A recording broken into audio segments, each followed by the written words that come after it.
Hello everyone. तो आज का हमारा जो टॉपिक है तरंगे से रिलेटेड है। तरंगे से रिलेटेड कुछ तथ्यों के बारे में हम समझेंगे। तरंगे से रिलेटेड जितने भी पैरामीटर्स है उनको आज हम समझेंगे। तो पहला मेरा जो है वेव वेलोसिटी है। वेव वेलोसिटी का हिंदी नाम है तरंग वेग। अब तरंग वेग क्या होता है? तो किसी तरंग के द्वारा 1 सेकेंड में चली गई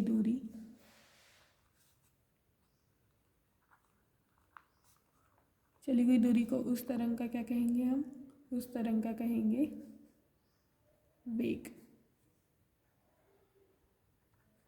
तो मान लिया कोई तरंग है, यह x मीटर डिस्टेंस ट्रेवल किया,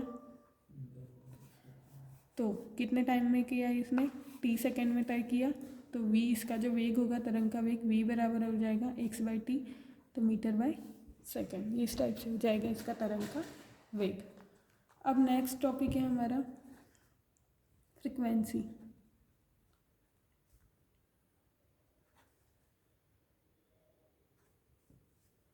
आवृत्ति।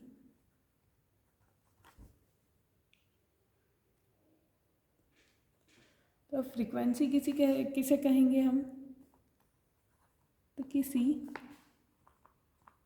माध्यम में कण द्वारा 1 सेकेंड में हुए दोलनों की संख्या है। यह एक क्या है कि किसी माध्यम में कोई कण जब 1 सेकेंड में कितने दोलन कंप्लीट करेगा, तो उन दोलनों की संख्या को ही हम क्या बोलते हैं? उसकी तरंग की फ्रीक्वेंसी बोलते हैं। उन दोलनों की संख्या को उस तरंग की आवृत्ति कहते हैं। अब इसकी जो इकाई होती है, इसकी इकाई होती है सेकेंड इनवर्स या हर्ट्ज होती है। और हम इसे या तो न्यू से या स्मॉल v से या फिर स्मॉल f से प्रदर्शित करते हैं। अब ये जो फ्रीक्वेंसी होती है ना, वो टाइम पीरियड की व्युत्क्रमानुपाती होती है। तो अगर t इक्वल टू मैं लिखूँ 1/f, तो यहाँ से f की वैल्यू आ जाएगी 1/t। तो इस प्रकार से इसका जो हो जाएगा यूनिट सेकेंड इनवर्स या हर्ट्ज हो जाएगा। तो फ्रीक्वेंसी क्या होगी? Number of oscillation complete in 1 second. Next है वेवलेंथ। वेवलेंथ से पहले हम समझेंगे टाइम पीरियड को।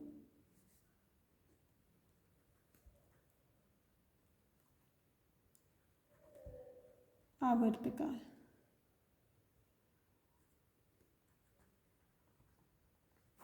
अब ये आवर्तकाल क्या होता है? तो किसी कण द्वारा किसी माध्यम में एक दोलन को पूरा होने में लगा समय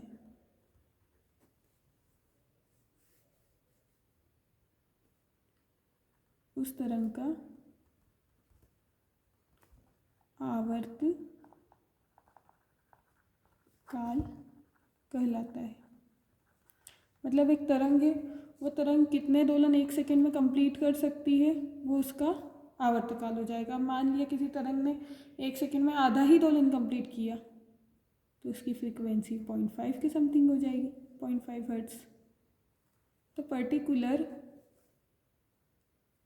1 सेकेंड में कितना वो ऑसिलेशंस कंप्लीट कर रही है, वह उस तरंग की क्या कहलाएगी? आवर्तकाल या टाइम पीरियड कहलाएगा। अब इसे हम t से बताते हैं और इसको हम नापते किस में है? सेकेंड में, मतलब इसकी यूनिट कितनी हो जाएगी, सेकेंड हो जाएगी।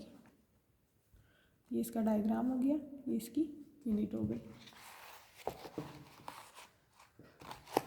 अब हमारे नेक्स्ट टॉपिक का नाम है इसी के अंतर्गत तरंग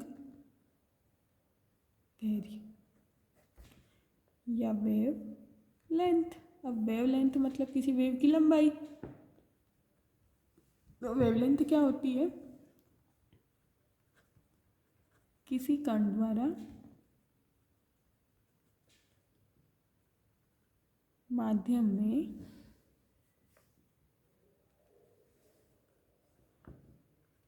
एक आवर्तकाल, कितना, एक आवर्तकाल में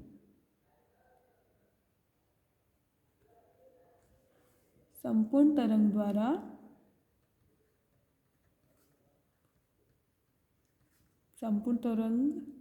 द्वारा चली गई दूरी,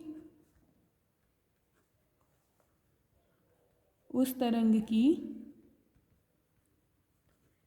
तरंगदैर्घ्य कहलाती है।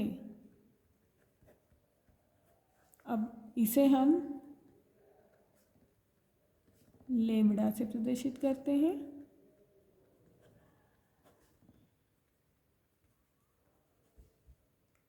व इसका मापन हम मीटर में करते हैं। इसकी यूनिट तो मीटर हो जाएगी। अब मान लिया एक आवर्तकाल में संपूर्ण तरंग द्वारा चली गई दूरी ही क्या है हमारी, उस तरंग की तरंगदैर्घ्य। एक आवर्तकाल में जितना भी तरंग हमारी डिस्टेंस ट्रेवल कर लेगी वही उसकी क्या हो जाएगी, वेवलेंथ हो जाएगी। अब नेक्स्ट है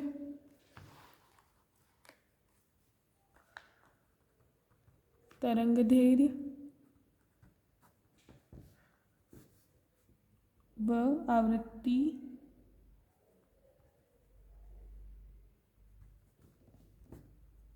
एवं तरंग वेग के मध्य संबंध। अब ये जो क्वेश्चन है कई बार एग्जाम में पूछा गया भी है दोस्तों, इसलिए इसे थोड़ा ध्यान से समझना। अब माना कोई तरंग है जिसका वेग कितना है, v है, तो हम मान लेंगे इस क्वेश्चन को सॉल्व करने के लिए हम कुछ पैरामीटर्स ले लेते हैं। तो माना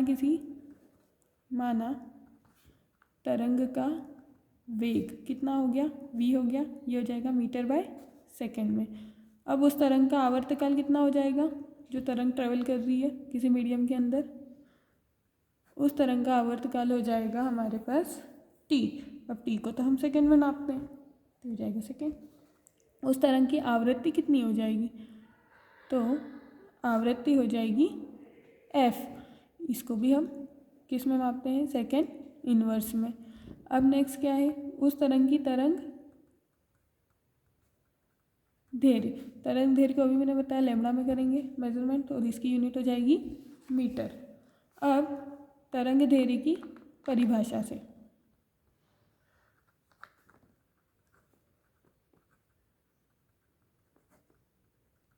क्या हो बताया था अभी कि लैम्ब्डा बराबर क्या हो जाएगा, तरंग द्वारा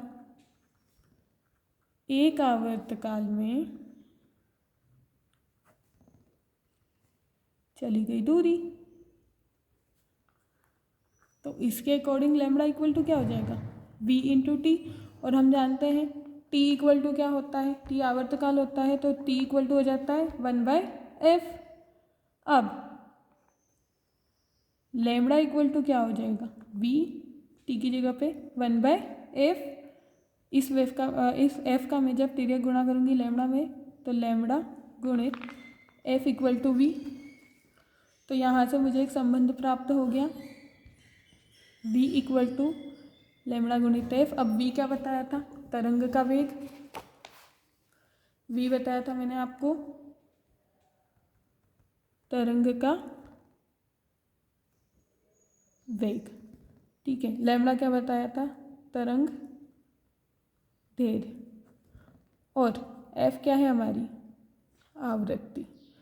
तो अब इस प्रकार से हमें संबंध क्या मिला कि जो हमारा तरंग का वेग होता है वो किन दोनों फैक्टर का गुणनफल होगा, वो हो जाएगा तरंग दैर्घ्य और आवृत्ति का। तो ये कुछ सिंपल सा न्यूमेरिकल था जो लास्ट ईयर के एग्ज़ाम में पूछा गया था पॉलिटेक्निक की।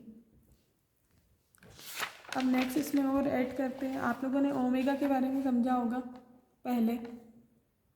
ओमेगा हमारा कहलाता है क्या, कोणीय वेग। बेसिकली इसकी परिभाषा बताई जाती है कि कोणीय विस्थापन में परिवर्तन के बटे समय क्या हो जाता है हमारा कोणीय वेग। पर इसकी एक और चीज़ है यहाँ पे,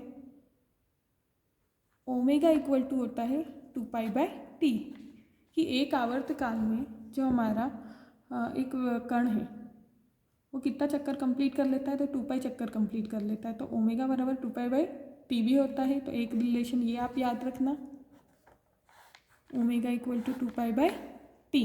अब अगेन यहाँ से t इक्वल टू क्या होता है 1/f, तो ओमेगा इक्वल टू क्या हो जाएगा 2π/1/f। तो यहाँ से इसको और सिंपल करेंगे तो ये क्या हो जाएगा 2πf। तो हमारे पास एक रिलेशन और क्या आ गया, ओमेगा इक्वल टू 2πf। तो अगर हमसे पूछा जाता है कि कोणीय वेग और जो आवर्तकाल होते हैं वे क्या होते हैं, तो वे एक दूसरे के कैसे होते हैं, व्युत्क्रमानुपाती, इनवर्सली प्रोपोर्शनल होते हैं। और इनका ये संबंध आप जरूर दोस्तों याद रखना, ओमेगा इक्वल टू होता है 2π/t। और नेक्स्ट आ जाता है हमारा जो कोणीय वेग और आवृत्ति के बीच में संबंध, तो ये हो जाता है हमारा ओमेगा इक्वल टू 2πf। तो ये कुछ ध्यान रखने योग्य बातें हैं जो आपको हमेशा ध्यान में रखना है, क्योंकि ये बेसिक है और ये आपके आगे भी काम आएगा। इवन ये गवर्नमेंट एग्ज़ाम में ये क्वेश्चंस पूछे जाते हैं इससे रिलेटेड। कभी फ्रीक्वेंसी की वैल्यू दे देते हैं और पूछते हैं कि कोणीय वेग कितना होगा, तो कभी टाइम पीरियड की वैल्यू दे देंगे आपको और पूछ लेंगे कि कोणीय वेग निकाल के बताओ, या फिर किसी क्वेश्चन में ओमेगा का वैल्यू दे देंगे और पूछ लेंगे कि आप टाइम पीरियड और फ्रीक्वेंसी दोनों ही निकाल के बताओ। तो ये तो बहुत ही आसान है, क्योंकि इस रिलेशन से हम ओमेगा की हेल्प से t एंड f दोनों की ही वैल्यू बहुत इजीली निकाल सकते हैं। So thank you.